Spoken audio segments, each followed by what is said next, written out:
you, ladies and gentlemen. I'm absolutely delighted that Britain is hosting this conference. It comes in a year where I hope we're doing everything we can to demonstrate how much we care about these issues. Justine Greening, Secretary of State for International Development, has put women and girls and equality right at the heart of our aid programme. I know you heard from Theresa May, the Home Secretary, who is introducing really important legislation this year to tackle modern slavery. And until recently, our Foreign Secretary, William Hague, I think did a great job at putting up front and centre in our world the importance of preventing sexual violence in conflict. So this conference today should be seen in that context. These are vitally important issues we're addressing, and I'm really proud that Britain is determined to play her part. I want to say a few thank yous, because there are some people to thank here. I think let's start with thanking the Walworth Academy for hosting us so brilliantly. A big thank you to them. I want to thank the 50 countries that are taking part, the NGOs, the faith organisations, civil society. I want to thank all of you for coming today and making this such an energetic and important conference. But I want to say a particular thank you to those people who have experience of FGM or early or childhood or forced marriage, who've spoken out. It takes huge bravery to do that. I want to thank you.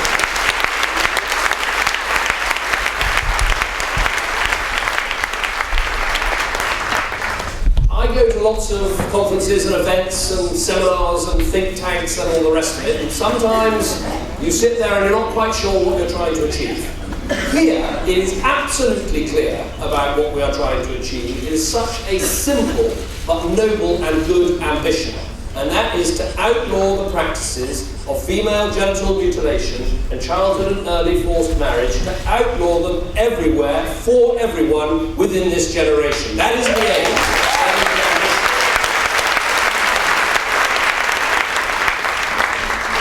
ambition. Now, Britain doesn't have any special magic. We wanted to host this conference because we wanted to bring people together. We're proud of our record on aid and development. We're proud that we kept our promises to the poorest people in the world. We're one of the few countries that have met our aim of 0.7% of our GDP. But we don't pretend we don't pretend any special knowledge or any special magic. We just wanted to bring people together and see what we could do to help with the power of convening people to come up with ideas and commitments to outlaw these practices. That is what today is all about. But for me, the context is very simple. The context is about equality.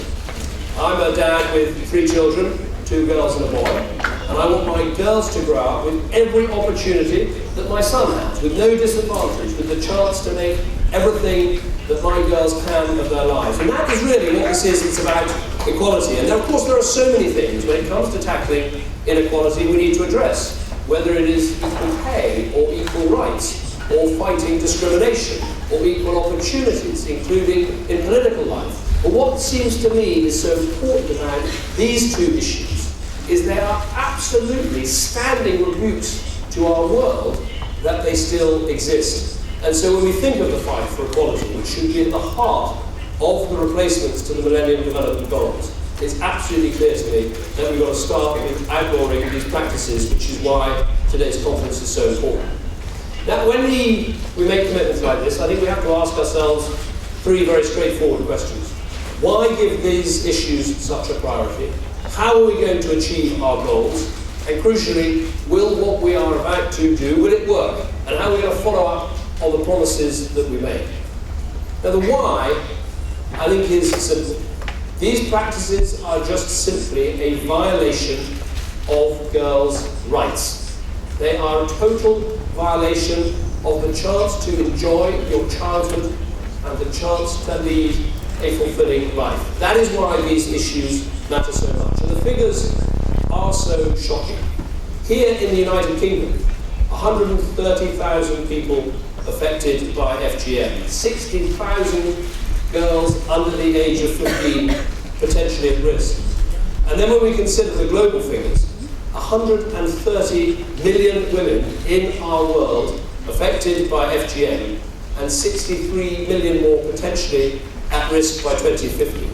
And when we look at the problems of childhood and early forced marriage, In our world today, 700 million people married as children, and a further 280 million at risk.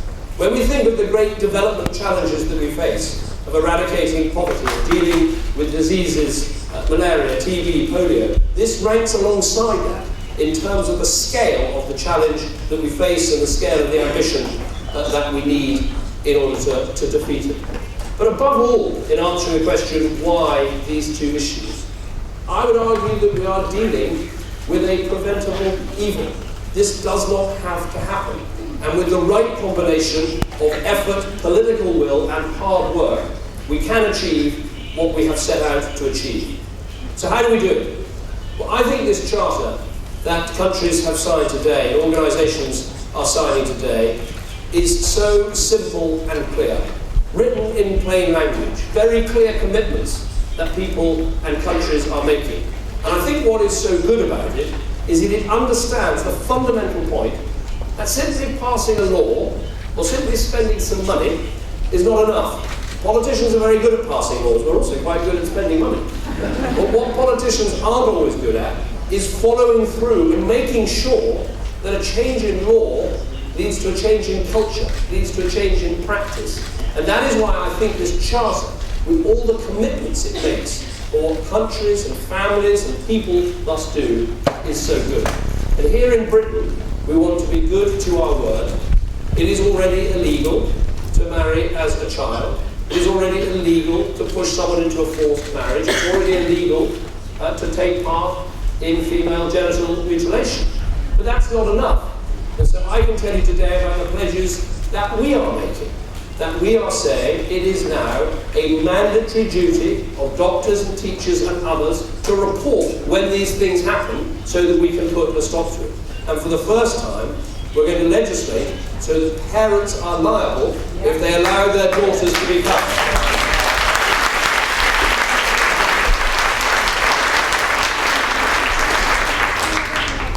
Of course, added to this are the funds that we'll provide, both here, domestically in the UK, and £25 million to international help in terms of childhood and forced marriage, and £35 million commitment to help fight FGM internationally.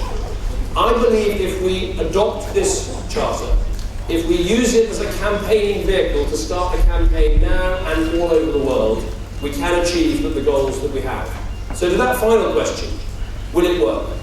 Well, we've already got 230 signatures. We've already got 21 governments that have made that commitment. But as Tony said, what this has got to be about is building a global movement. A global movement that doesn't end here, a global movement that starts here, and a global movement that we can follow up, monitoring what the countries have done that signed this, what the organisations have done that have signed this, to check that people keep their promises, to check that we don't just change the law, we change the culture, to check that we follow up on every single commitment that we've made.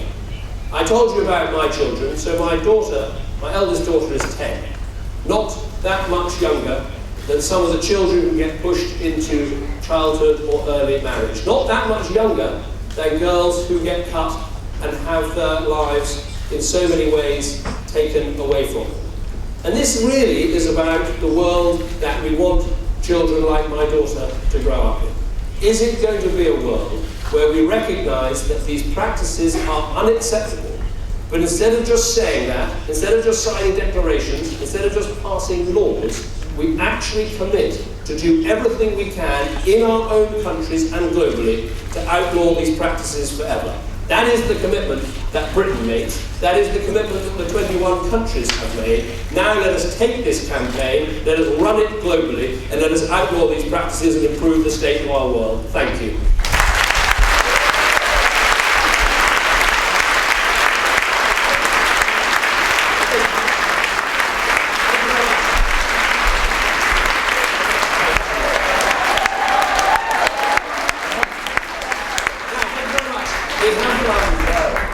Time for questions and points, but what I really want is points. I'm not the expert here, so I want to hear your stories, your thoughts, your points about how we can make sure this campaign that we're launching will really work. If you could say who you are and your organisation, and there's, I think, roving microphones, but you may not need that. Lady here.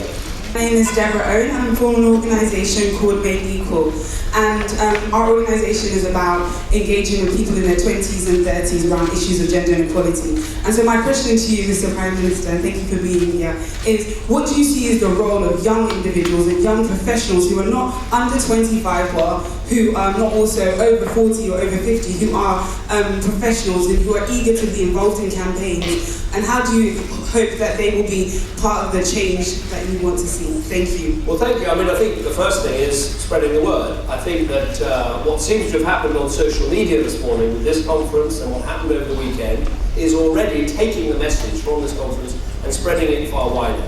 But I think there's a role for everybody in making some of these arguments about what needs to be done. Because this point about just passing a law or spending money is so true, because in the end what we need to happen is for cultural change to take place, for parents, for communities to see this is no longer acceptable. And breaking down those taboos is very hard, because practices have become very ingrained with certain people in certain countries. And so that's where the real campaign is needed, is to change people's minds and change people's way of thinking. Lydia. My question to you is, how are you going about to create awareness in schools and in educational systems about these problems, because they have to rise from the ground up? And so, and then also, I would like to give you this DVD, which is about these issues. Now that you can see it in public, you might not see it. Yes. Thank you.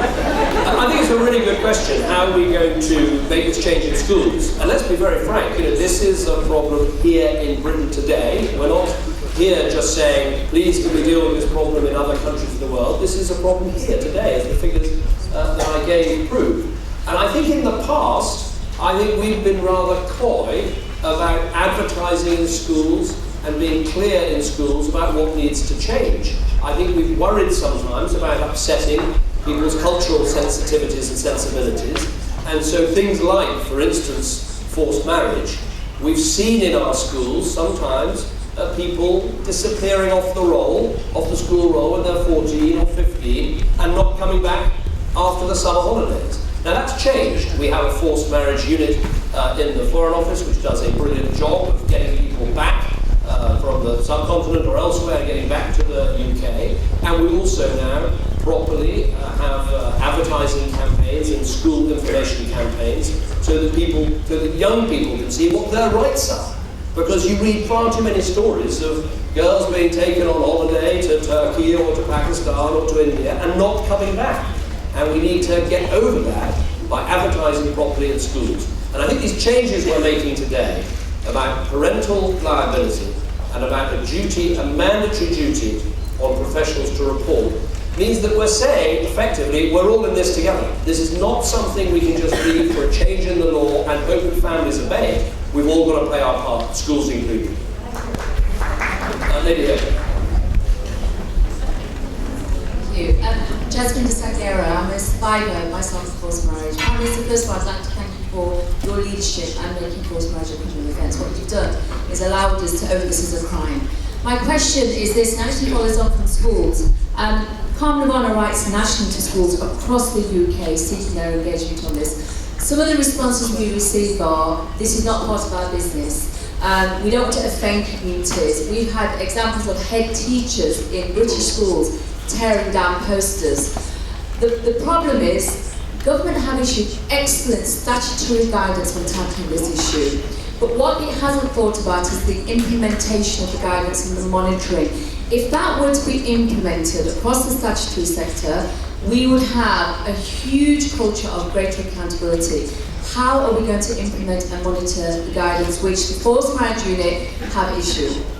Well, Jasmine, thank you. I read your book, and this was one of the things, incredibly moving book that you wrote about your experiences.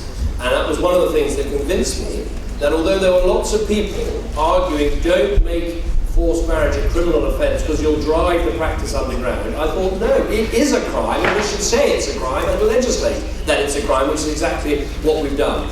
In terms of, look, we've now said that schools have duties to make these points. We've said very publicly that they should.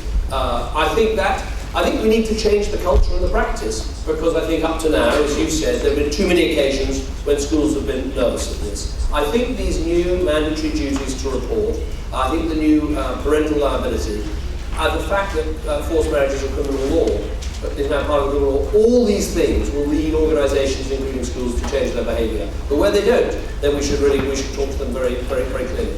Right, let's take some from the back. Gentleman at the back over here. My question is, I want to know, you've made a statement here that governments are good in making policies and also good in spending the money. We are aware of the fact that you're putting a lot of money. There's a lot of money from UNICEF and so on to other organizations to governments. We want to know, how will you ensure that this money should trickle down, right down to the hands of the NGOs who are actually implementing this aspect of child marriage?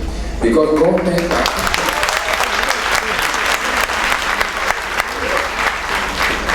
This is because when we sit in meetings, governments come to present what their countries are doing. This is exactly the work of the NGOs that they present to you. Please, we want to make sure that this money that you are giving, it should go down to the NGOs, because they are actually the people implementing this work on the ground. So we want to know, how are you going to ensure that this should happen? Because more than around 21 governments have already signed, but we know that this many things may not happen down there.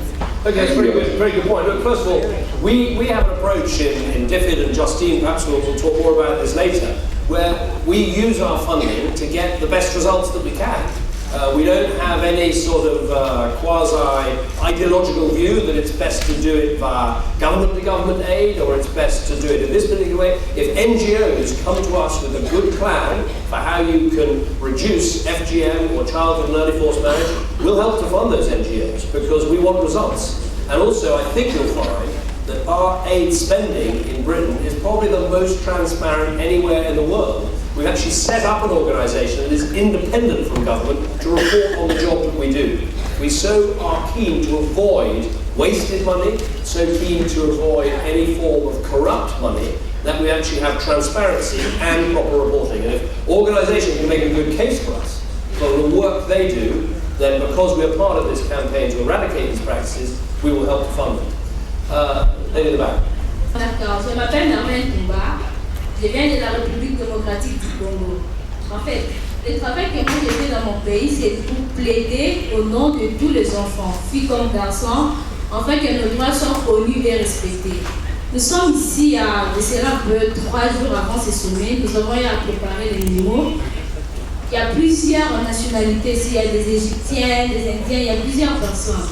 Le message que moi je voulais lancer, c'est tout simplement que quand nous allons rentrer dans nos pays, nous souhaiterons que vous puissiez toujours continuer à être avec nous-mêmes quand nous sommes dans nos pays, afin que ça ne se limite pas seulement ici dans cet endroit, mais que ça aille jusqu'à la fin de milieu ruraux, afin que le monde puisse changer. C'est ça en fait.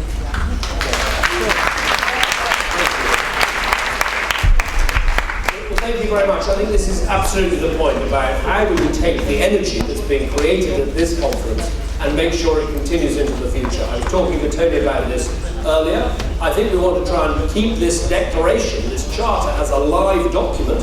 It doesn't end today. We encourage more countries to sign, more organisations to sign.